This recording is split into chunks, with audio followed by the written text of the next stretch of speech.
fear through Killarney. Now I'm back to hitching with the wind. But if Mickey Flynn should ever find me, I'll throw me caution all behind me and square off on that son of a bitch again. He cracked open a river too, he beat me Sunday through and through, and so jiggle my unconscious frame.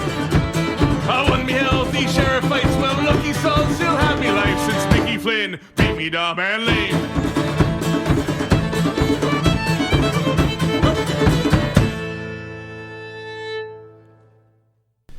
What is up, everybody? Welcome to another episode of the Disciples of Ed right here on the Always Next Year podcast. I am your host, Rob, joined by just Steve today. Steve, how's it going? Not so bad. How you doing? I'm doing pretty well. We got Flyers hockey coming up tomorrow. About damn time. Oh, yeah. Hell yeah. And was it a 2 o'clock game tomorrow? Yeah, I was off today. I wish I would have been off tomorrow or the game would have been today so I could you watch it. Got to figure out a way to switch that up there. I'm going to try, bring the laptop in, stream it at work. Man, I'm lucky. I have off. I'll be working during pretty much the first half of the day tomorrow, but I'll be home in time to watch the 2 o'clock puck drop. Well, you're a lucky bastard. Good for you. I get lucky sometimes. So, Flyers end the preseason with a 4-3 loss to a team I have no idea how to pronounce their name. Is it Lausanne? Or Lausanne or something like that. I just kept saying Lausanne, but that's probably wrong as well. It sounds better that way. A 4-3 loss to them. Flyers finished the preseason in 6 games, just 1 win. 2 losses and 3 overtime losses. And they only scored 12 goals, so 2 goals per game in the preseason. Do you have any concerns about them so far? Not really. They're learning a new system with Vigneault, Terry and Neo. All of them trying to implement their new thing for the power play, even strength, penalty kill, just everything in general. It is definitely a learning process. You prefer these losses to get out of the way in the preseason. But I think they should be good to go come post this Czech trip. Yeah, I always liken the preseason to a feeling out process. It's pretty much the same as it is in the NFL. You've got a whole bunch of guys who are probably playing together, new guys who just joined the team, which the Flyers have a number of them, playing together for the first time. And then you have some guys who have played together, but they had the whole summer not playing hockey, or playing limited amount of hockey. Right. So it's definitely a process of building chemistry and kind of getting the team together. And you see it a lot in the NFL where a lot of guys don't even play in the preseason, but you see the best teams go out there and they'll go 0-4 in the preseason.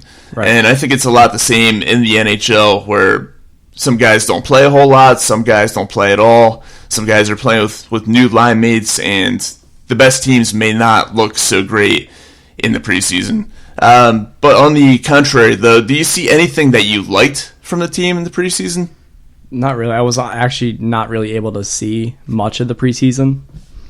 But just seeing that Connor Bunnaman and Carson Twarynski played well enough to make the team, that gives me some hope for these bottom 6 forwards. Yeah, I'm happy they have made it, but it really says something. I've seen some of Twarynski's goals. I saw Bunnaman's backhander goal.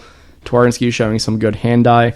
Everything else, I think I'm just assuming is going to be status quo for these forwards that we know. Yeah, Twarynski was a player that I paid particular attention to in the games that I was able to watch, and he actually looked really impressive. He always had a nose for the front of the net. He's able to get in there, get some deflection goals, at least one that I remember. Right. And he was, basically every time he was on the ice, you heard his name being called, and that's a good thing because that means that he was right in the middle of everything that was taking place.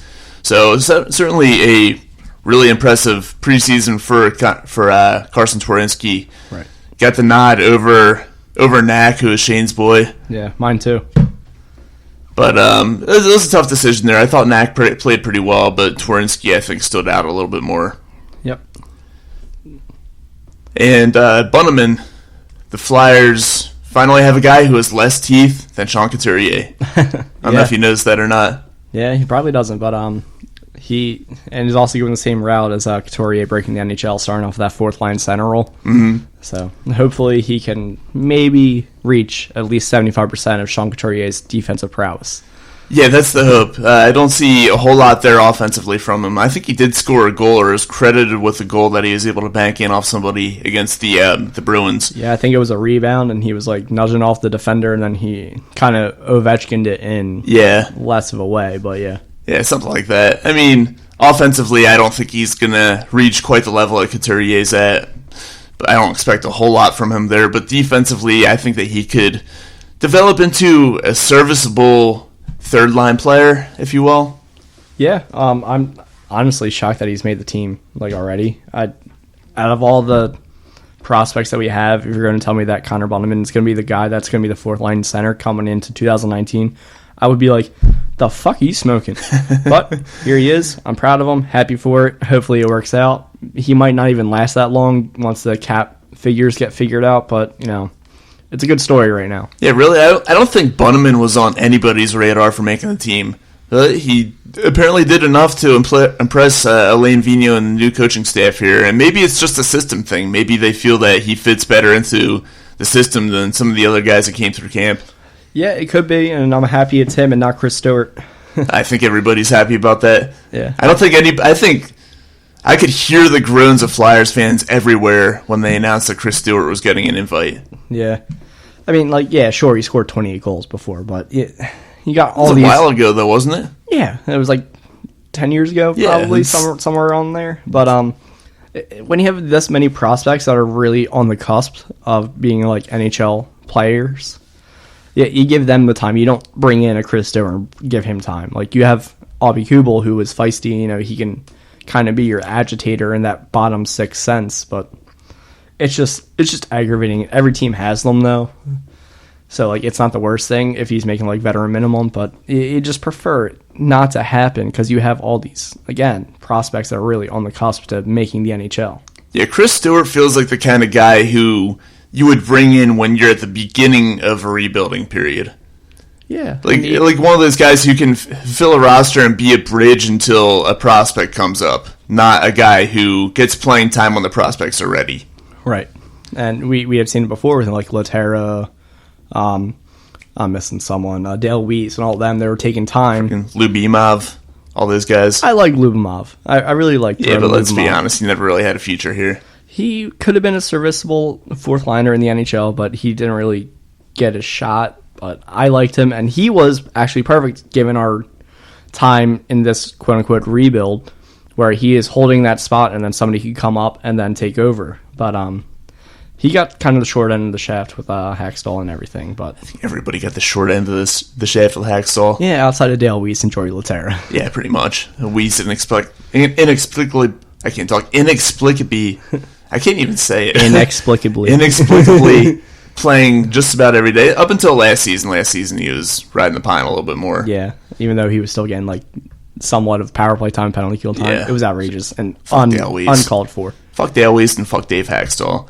Yep. Anyway, like I said before, Flyers regular season meaningful games starting tomorrow. How do you feel about the Flyers losing a home game because of this whole playing over in the Czech Republic thing? Hold on, what was that? Sorry. I said, how do you feel about the Flyers losing a home game? As opposed to having 41 games in Philadelphia, they have 40 in Philadelphia and 1 over in Europe. It sucks. I think this home game should have went to the team that was lower in the standings last year, which would have been Chicago. But it does suck, but at the same time, it is what it is. I appreciate what they're doing of trying to get out there, hey, this is the NHL, we're still better than you. But it just sucks. It's like in the NFL when your team is going to London, you lose a home game doing that. Jacksonville every year. Yeah, and the Chiefs lost a home game because they went to London. That really sucked. But I don't think it has much of an impact in the NHL when you have 41 home games. You're just missing out one. Yeah, I don't think it's one. that much of an impact. It's one. More so the scheduling and everything. Yeah, it's a little bit interesting how that works out. If I was the NHL, I would have done a kind of a home and home thing because the Flyers and Blackhawks play each other once home and once road. So I think they could have done a 2-game series thing where one team is the home game for each, or each team is the home game. Yeah. For one of the games. I could definitely see that too, and that would actually probably be better. So I agree with you.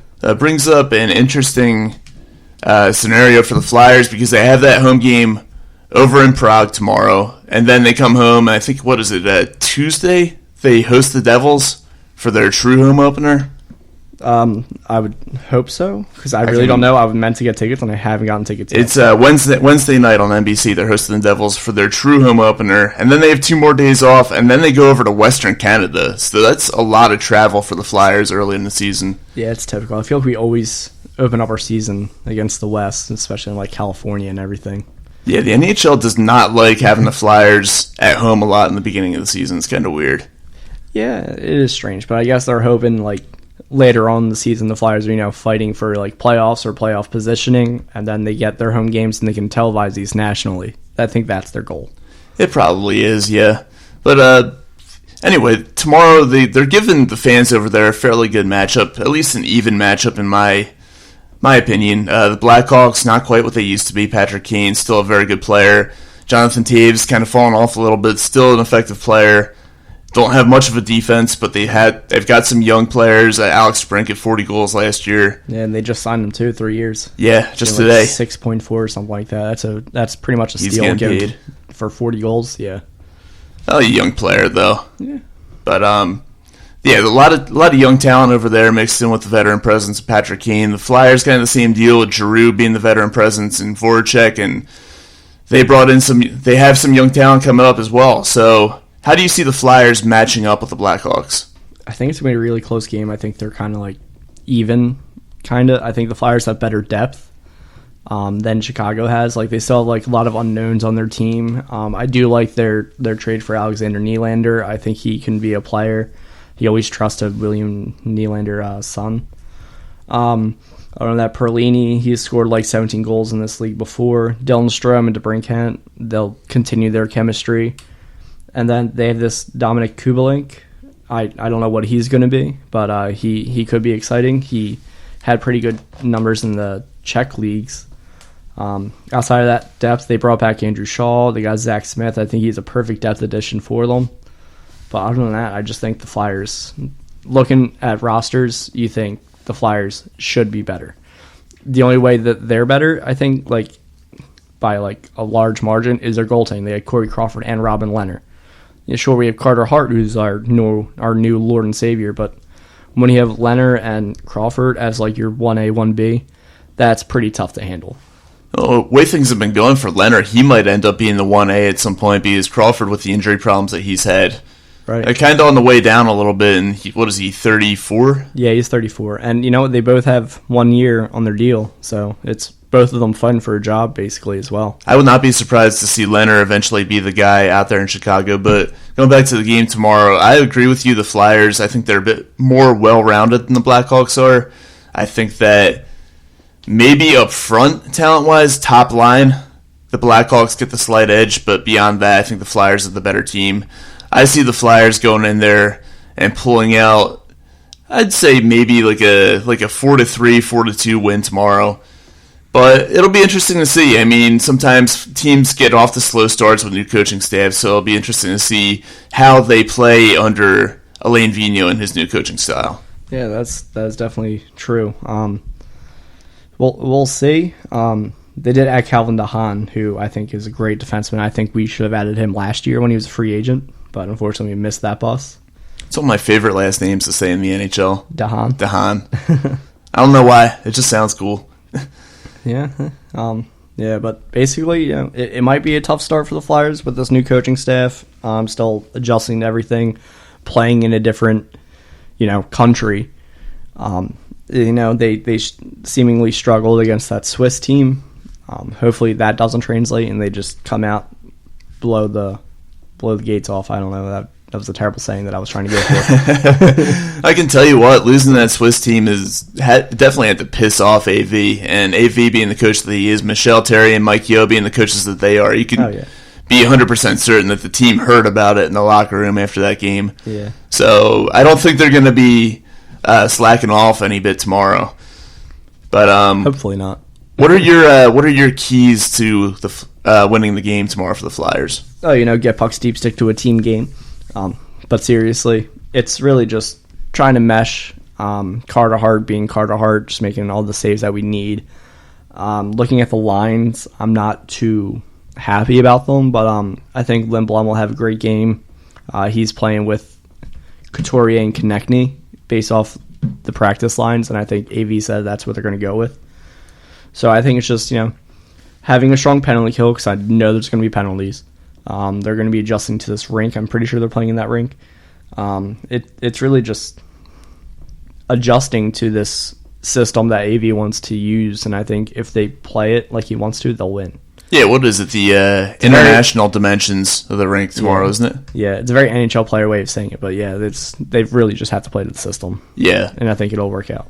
I think the biggest thing for them tomorrow is just being sound defensively. Chicago's a team that can light up the net. They don't defend a whole lot, but they can score a lot. So the Flyers, I think they just need to be sound defensively. Don't turn the puck over. Don't get out of position. Yeah. Don't take bad penalties, because Patrick Kane is a guy who can certainly burn you on the power play as well as DeBrincat.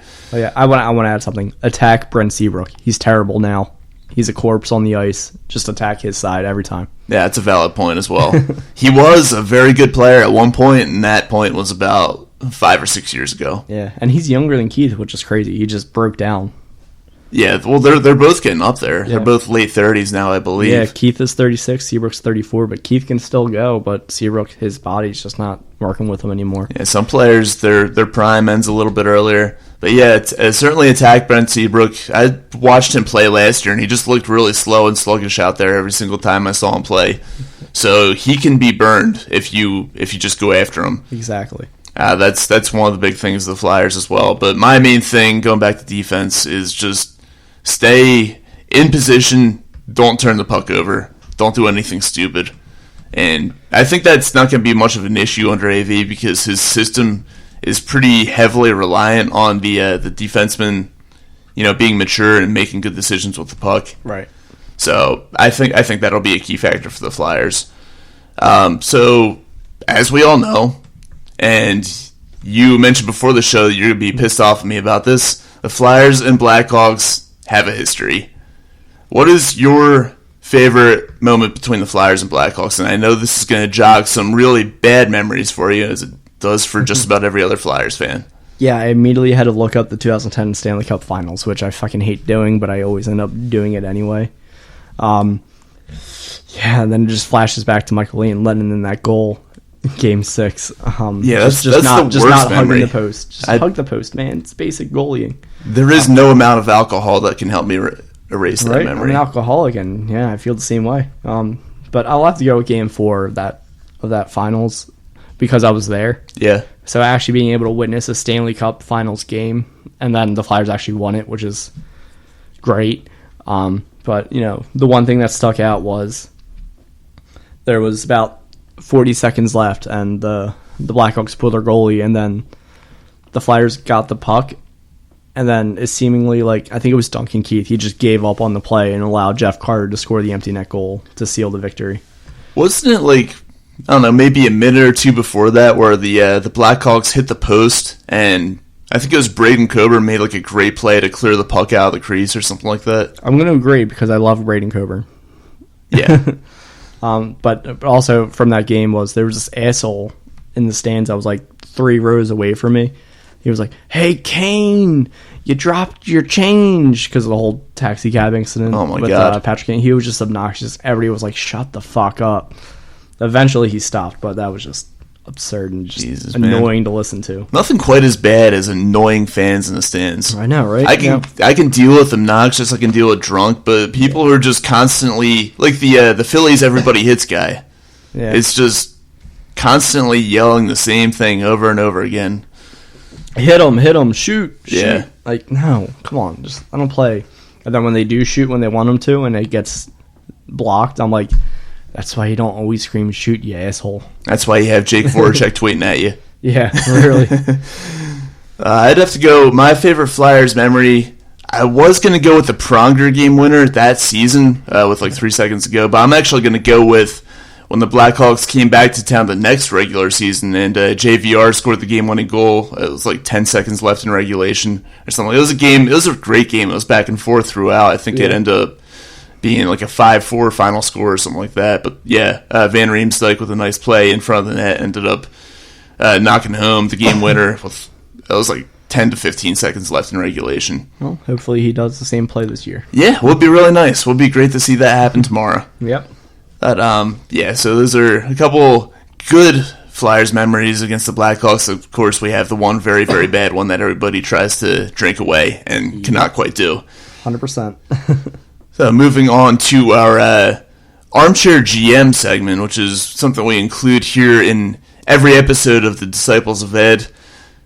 This time we're going to go with your thoughts on the opening night roster and what would you have done differently in terms of really anything, having one guy in instead of another or anything like that.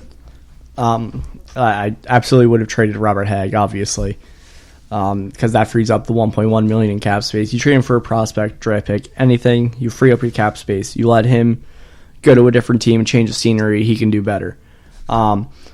But other than that, say you still have to keep him, I would have kept Albie Kubel in the lineup over probably Bunneman and just slid Raffle back to center because he's played center before. He'd be fine as a fourth line center.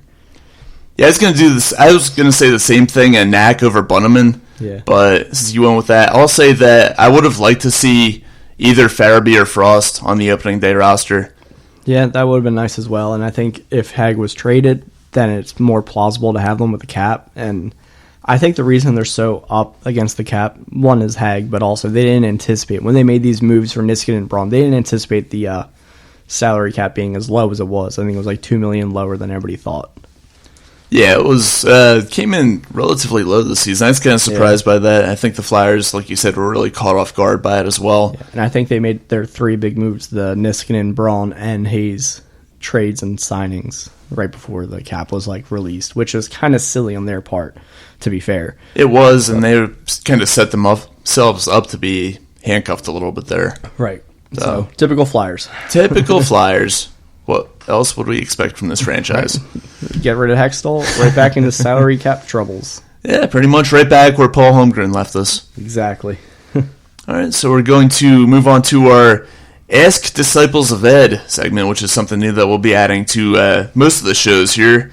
And I was able to get 3 questions, or got a number of questions. I picked the 3 best ones that we had here. Sweet. So these are fans chiming in. If you chimed in, thank you very much. We really appreciate the love and attention that you're giving this great show right here. And continue to do so. If we didn't get to your question this week, we will certainly get to it in a future show. So the first question I got was, I was looking to place some bets online the other day and saw the over-under for Couturier's goal total was at 32.5. I know a lot of people think Coots is going to fill the net a lot this year, but I'm not so confident, and I'm leaning towards taking the under. Where would you put your money? Steve, we'll start with you. Oh, man, that is tough. And I am the same boat with you, sir. I am starting to look at those bets as well. I would take the under. I think he reaches 30. 30? Even 30? So, yeah, and so, yeah, take the under. I would love for him to prove us wrong and maybe don't bet that much on it. So we don't lose that much, because I would probably take that bet for the under as well. But hopefully he does get like 35. But I really think he gets 30. I think JVR and Konechny will be the real goal scorers, and Giroux. I think those 3 will be the real goal scorers for this team. So you see, I guess, a little bit more balance in terms of goal scoring. A little bit less onus on Couturier putting the puck in the net, and then TK and JVR picking up slack a little bit. Right. I was on record in our last show saying that Couturier would net 40 goals this year, and I will stick to my guns right there. Yeah. And see, I said that Konechny would lead the team in goals. I think with like 33, I think I said. There you go. But yeah, take the under on Couturier on my bet. It's a close call, though. It really could go either way with this. He's been right around that low 30 mark each of the past 2 seasons. So he has been. It's great to see, but... And he's still a young player. He's still... I think he's like 25. Yeah, he's still got a lot of room to grow. So that's why I'm optimistic, personally, that he'll go out there and he'll score 40 this year. I personally would put my money on the over there, although I'm not so confident that I would put a lot of money on it. I'll tell you what, put 5 on the under and 10 on the over. Or vice versa. No matter what, you're going to win money. Or make your money back. Break even. Don't listen to me. If you listen to Whiskey Rainbow, I'm not good at betting right now. Oh, man. By the way, speaking of betting, off topic a little bit, fuck the LA Rams. They fucked you over? I did a 16 parlay, all based on the spread, right? Every single team, all five out of the 6 teams covered. The one team that didn't cover, and they were a 10-point favorite, the LA Rams, who lost by 15. And that bet would have won me $450. Yeah, man, listen, I feel your pain. I feel it close to my heart, because week 1, I had a 12-team parlay, 11 out of 12 hit. Jesus, but the man. fucking Chargers lost to the Lions. I'm The still angry about it. I Chargers. ranted about this last night and ranted about it again. Every single time I get a chance to rant about the fucking Chargers screwing me over in a parlay. $5 to win $1,500. Jesus Christ. Oh, my God, man. Dude, $5 to win $1,500. even the freaking Bills covered against the Patriots for me. I know. I was told to bet that game, but I was already out of state, so I couldn't. I had bet the it. Bills +7. They lost by 6. So they hung on by the skin of their ass. Yeah. Only to have the fucking LA Rams blow it for me. I feel you, man. I feel you. That was pretty rough. Anyway, moving on to our second question here. What are your expectations for Oscar Lindblom this season? Oh, I love that question. I love Oscar Lindblom. He's getting 20-ish goals and 20-ish assists, so I think he might see him at like 50 points this year. I think he breaks the 50. You're going pretty high with him. Yeah, I'm really high on him. I'm going to go a little bit lower than that. I could see him netting, I'll go 17 goals and I'll go 28 assists.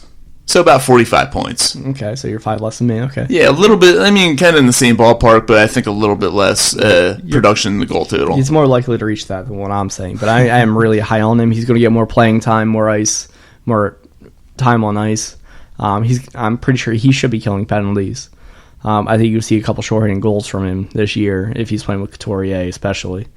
But he is that 5th round like wonder where we draft him in the 5th round. He comes in, he fixes, he improves his skating, comes in, he does all the little things right, and I just think he is going to be the net front presence on the power play on the second unit.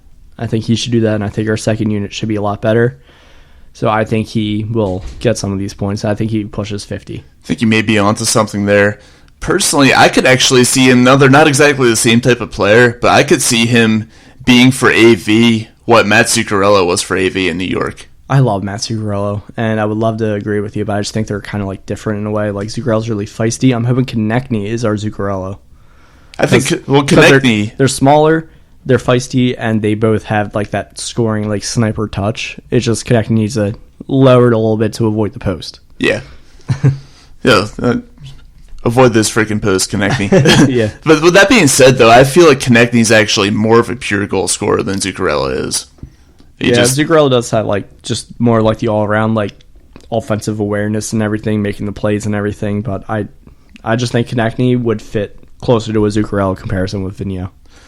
I could see that happening. I could definitely see that happening. Like I said, Zuccarello and Lindblom, they're not the same type of player, but I think that they could be used kind of in the same way, and I think that they could yield similar production. I think Zuccarello, during his time in New York, he's consistently around that 50-point mark every year. Yeah, he went past it a few times, I'm pretty sure. But yeah, Matt Zuccarello is one of my favorite players in the NHL in general, even despite him being a Ranger. I hated him when he was a Ranger. See, Dude, I just had that respect for him because great player, and I'm short. I always respect the short guys in the NHL. He's 5'8", 3 inches taller than me.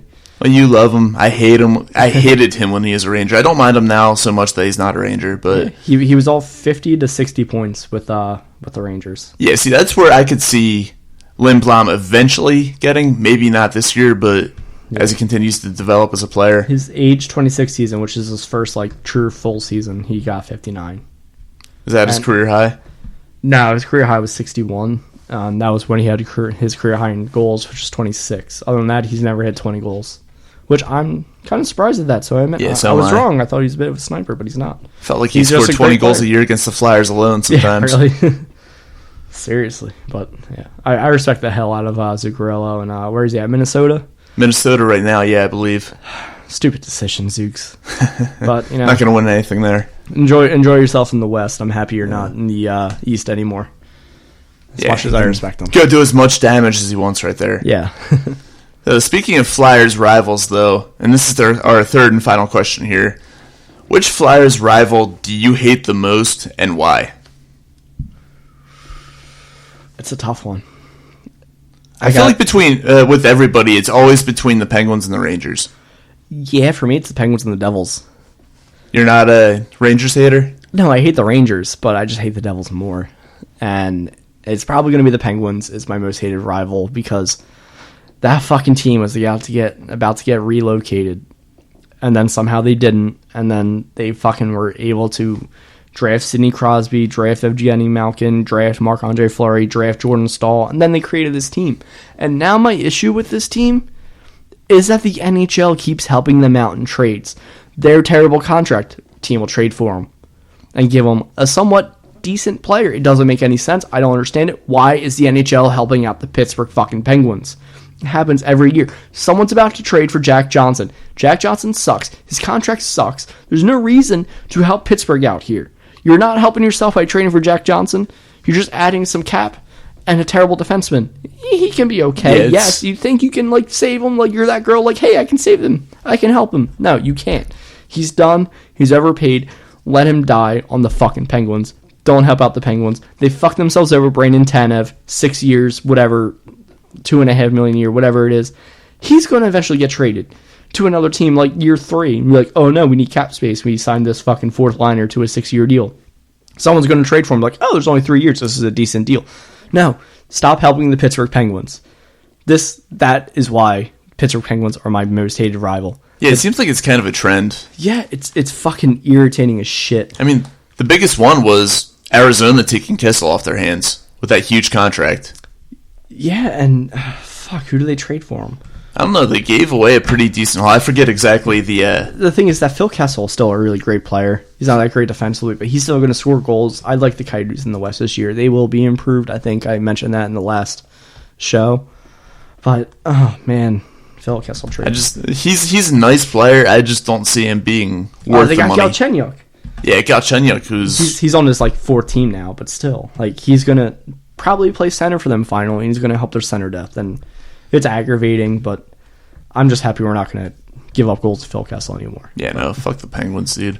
Yeah. I'm in the same boat. I'm tired now about going off that rant. I hate the Penguins more than any other team. And you know what? NBC on NHL and NBC did a poll recently where they had all their followers or whatever vote for the best fan bases in the NHL, and they pitted the Flyers against the Penguins. And you remember, you talked about the bankruptcy, and you remember how Mellon Arena was empty. It was empty, like during that 3-4 year period between the retirement of Lemieux and then the drafting of Sidney Crosby. Yeah, it was like 2003, 2005. It was, like, the Penguins were a forgotten team in Pittsburgh. Nobody cared about them. They were going to move to, like, fucking Kansas City. Yeah. And yet, here you have people going on this poll that NHL and NBC put out, and they say that the Penguins have a better fan base than the Flyers do. Oh, fuck right off. Are you fucking kidding me? Fuck that. I know it's a whole bunch of bandwagon people who probably didn't even know what hockey was 15, 20 years ago. But I had the Flyers logo tattooed on my fucking heart, and that right there is more than any Penguins fan ever. Yeah, we've got you with the Flyers logo on your heart. We've got freaking Flyers Eric with the Flyers logo tattooed on his head. Oh god, that is intense. Sorry, touche, sir. I don't know if I actually met him once before up Really? in Long Island. Cool dude. Nice. Yeah. I was just in Long Island, and pleasurable people, and it's fun to talk about. And they always try to rag on me on the Flyers, and me being who I am, like, hey, I like Barry Trotz, and then the Rangers, I'm like, hey, I like Capo Caco, and It's better than me. Still get shit, but I got into a fight with Islanders fans before a game up there once on Long Island. Fun night. yeah, I don't. Ended up getting kicked out of the arena immediately after the game ended. Well, good for you. I just had a guy in Penn Station try to like check me, like he just noticeably like nudged into me instead of trying to get out of the way. And me, I'm drunk. I'm like, that guy just tried to check me. Hey man, the hockey rink is what, like 7 floors above? Yeah. Yeah, but definitely hate the Penguins for the fact that everybody, all the bandwagon fans around hockey seem to love them for no reason at all. The fact that they tanked and they got Crosby and they got Malkin and they got Fleury and they got all the pieces they needed to win the 2009 Stanley Cup, and then the back-to-back, what was it, 15 and 16 that they won? Yes, I think so. Yeah, over 15, 16, or 16 and 17. Over San They won Jose back and to Nashville. back. Yeah. So yeah, fuck the Penguins, man. They went from At one point, the Flyers had 2 Stanley Cups, the Penguins had 0, and the Penguins have won 5 consecutive Stanley Cups, or 5 Stanley Cups, not consecutive. Yeah, no, I would definitely be dead. Yeah. Oh, man, going back, the 2014 draft, when we drafted Sanheim, Yes. I was literally on Facebook. I'm like, give me Kasperi Kapanen or give me death. And I'm like at the draft itself and everything. I was actually there with Broad Street Hockey. It was a good time. Didn't really know them, so I was kind of like the awkward, like, shadow kind of guy, like, yeah, like, we could do this. And I'm like, okay, give me Kasperi Kapanen or give me death. We Travis Sanheim, and I'm like, who? Thankfully, he's worked out. He's a great player. Yeah. But then Kasperi Kapanen went to the fucking Penguins, and I just screamed, no. And I basically almost had a brain aneurysm. At least Thankful he didn't play for the Penguins. Yeah, I was about to say that. And then you go on, I don't know if you did this, but I went on Twitter and I found out that Travis Sanheim apparently was a Penguins fan growing up and called the Flyers a bunch of dusters, which didn't sit too well for me, but hey, people dig up tweets after they're drafted. It's kind of funny, but also stupid. Well, people dig up tweets after anybody does anything good. Yeah. So or bad. Yeah, pretty much. Who's your second favorite rival or second hated rival? You probably Rangers. It's between them and the Bruins. Oh, Bruins. Yeah, I cannot I hate the Bruins, and it's weird to say this. I actually hate them because of their announcer, Jack Edwards. Yeah, Jack Edwards, the biggest jackass of all time. Jackass Edwards. I remember. Who was it? Randy Jones boarded Patrice Bergeron in a game Randy with Boston. And so the next time the two teams played in Philadelphia, I forget who. I think it was Lucic laid a hit on Randy Jones. Fuck me alone, Lucic. And there's a clip on YouTube. Jack Edwards is just going off like a fucking jackass about how the Flyers fans are complaining about it and stuff like that. And he was like, I don't know, basically a taste of real medicine, that kind of deal. And... You know what? It's the most satisfying thing ever that to go on YouTube and listen to him calling the Bruins choke in Game 7 in 2010. It's pretty fun to right, listen to that. I gotta look that up. It's pretty good. You gotta listen to it. Yeah. My second hated would definitely be the Devils, and that's purely for like the late 90s, early 2000s. I just really hated them. I respect the shit out of Patrick Elias. Everybody else can go fuck themselves. Fuck Martin Berger. Hate him. He wasn't that good.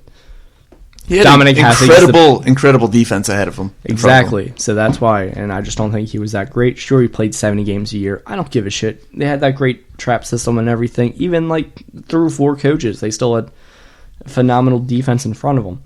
Hasek, best goalie of all time.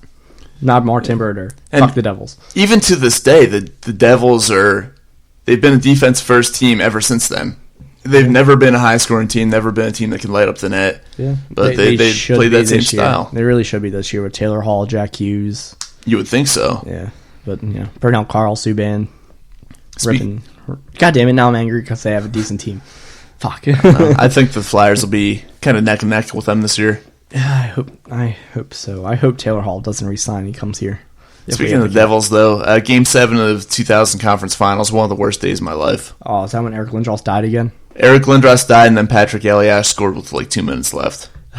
I hate Elias, but I respect the shit out of him. He was so good. He was very, very good. He was on that team forever. Yep. But, yeah, just one of those hate you, but respect you. But, yeah, they should have just never dressed Lindros, man. They would have won. I know. They were up 3-1. They brought him back. Yeah. And didn't win after that. Yep. Fuck you, Lindros. I still hate that trade, too. But worst trade in Flyers history. We've talked enough about that in recent episodes. We could do a whole show on Anyway, that is it for our Ask Disciples of Ed segment. If you want to have us answer your question next time around, feel free to hit us up on Twitter. You can find us at ANY Podcast. You can find me at radio_Rob. You can ask me directly. Steve, where can we find you on Twitter? At Schmitty324. SCHMIDTY324. So yeah. Please do this, because I actually enjoy it. That's a really fun part of this. Yeah, I actually got the idea from doing Backyard Beers and Football with Shane, and we have a segment in there where we answer fan questions. So that's where, Shane, I stole your idea, and I'm using it for our show. He's not even here. Don't hate me for it. No, all right, so improve the show, so that's good. Looking ahead to after the season opener tomorrow, like we alluded to before, they have a couple days off. Wednesday, their true home opener against the New Jersey Devils. A couple more days off. They go out west to Vancouver, and I think they also play Calgary and Edmonton on that trip before coming back home. How do you feel about the amount of travel that the Flyers have to open the season? Oh, it really sucks. It sucks in general, starting your season off in fucking Europe. Sorry about that. Like, you're going to a different country, you know, playing a different rink, and then I'm pretty sure they're playing a different rink. And if I'm wrong, then it's my fault. But it just sucks because, like, you know, different, you know, time zones, everything. And you come back, and then you have like 2 days off, and then you're going home to play Jersey, and then you have another 2 games off to just go to a different time zone. It does suck. I don't think we'll have the best first week in the season. I really don't. I think it's going to take a toll on them. It's going to suck, but it's just something you have to go with. The travel is really going to hit this team hard. I hope I'm wrong, and I could be wrong, but at the same time, I don't foresee good things with it. Yeah, it's going to be really tough with the amount of travel. That's the only thing that I really have an issue with. They do have a number of days off packed in there to help them adjust a little bit. But just, you know, it's going from, they're traveling literally through like, 5 or 6 time zones, pretty much. Yeah, it's going to be pretty tough for them. So yeah, I could see it being a little bit of a tough start to the season. Hopefully they're able to overcome that and win some of these games.